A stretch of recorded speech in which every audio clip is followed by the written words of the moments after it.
hi nung happy na bengi lo hi ahun sim nga kusung nung hum bit hi kakanohun na kipanin kalukang aksukdo o kasadi pasen hoy na lasani kanun tak sung nong tu man kim zo kanun tak sung kay tungana hoy hi kahusan na kahitay to in sagi pasen hoy na lasani na ozak nam may quang sung dòng nâng tân pi gian khoa mi hal sung nang bang hong nai dang mong ke ading ka banahi kalom hoy pen nahi o ka sunga ke kanong tazo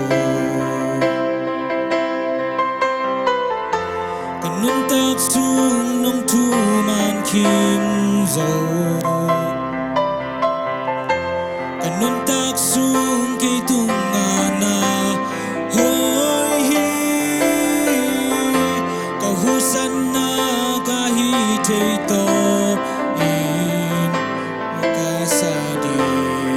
pasen hoy na lasani na hoy na in kay hong nung duy kay hong nung duy dan hi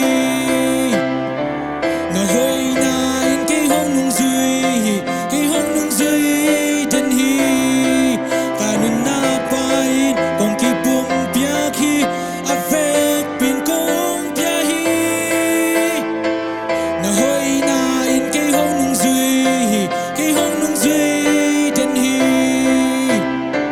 na hoy na in kay hong nung duy kay hong nung duy dan hi na hoy na in kay hong nung duy kay hong nung duy dan hi kanun na pain kong kipum piak hi afek pin kong pia hi na hoy na in kay hong nung duy kay hong nung duy dan hi kanun tak sung nong tu man kin zo kanun tak sung kay tungana hoy hi kahusan na kahitay to in o kasadi pasen hoy na lasani kanun tak sung nong tu man kim zo kanun tak sung kay tungana